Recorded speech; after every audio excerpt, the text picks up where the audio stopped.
Ashokraj voice for voiceless விலங்குகள் அமைப்பு வச்சுருக்கோம். வீடில்லா விலங்குகளுக்கான மருத்துவ உதவிகள், நாய்க்குட்டிகளை தத்தெடுக்கிறது, அடிப்பட்ட நாய்களுக்கு மருத்துவ உதவி செய்கிறது, அப்புறம் விலங்குகளுக்கு மீதான குற்றங்கள் மீது சட்டப்பூர்வ நடவடிக்கை எடுக்கிறது, அப்புறம் தண்ணி தொட்டி, விலங்குகளுக்கு தண்ணி தொட்டி வைக்கிறது, ரிஃப்ளெக்டர் பெல்ட்டுன்னு பல விலங்குகள் எல்லாம் தந்த சேவைகள் செஞ்சுட்டு இருக்கோம்.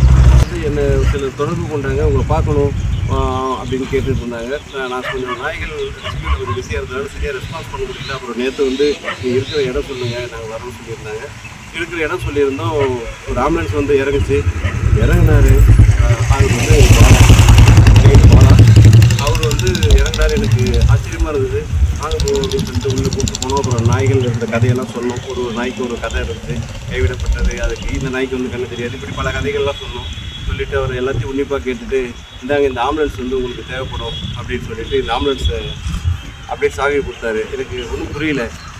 என்னடா இது, என்ன நடக்குது, கனவுல இருக்குமா அப்படின்ற ஒரு ஆச்சரியமாக இருந்தது உண்மையாலுமே.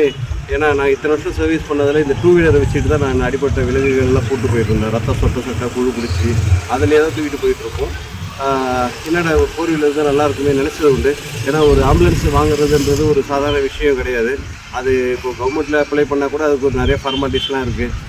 இதெல்லாமே ட்ரை பண்ணிட்டு தான் இருந்தோம். பட் இருந்தாலும் நம்ம செஞ்சுக்கிட்டே இருந்தோம். இந்த நிலையில் திடீர்னு பாலா இந்த ஆம்புலன்ஸை அப்படியே கொடுத்துட்டு போயிட்டார். இது உங்களுக்கு தான் அப்படின்னு சொல்லிட்டு எங்களுக்கு நம்பவே முடியல. பாலாவோட சேவையில் நாங்கள் பார்த்துருக்கோம்.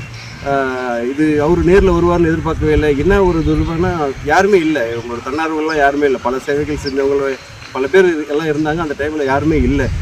உண்மையிலுமே ஆச்சரியமாக இருந்தது. அவர் கொடுத்துட்டு அப்புறம் பாராட்டிட்டு, உங்களோட சேவைகள்லாம் நாங்கள் பார்த்துருக்கோம், நீங்கள் அங்கீகாரம் இல்லாமல் இருக்கீங்க, உங்களுக்கு இது உதவியாக இருக்கும் அப்படின்னு சொல்லிட்டு கொடுத்துட்டு போனார்.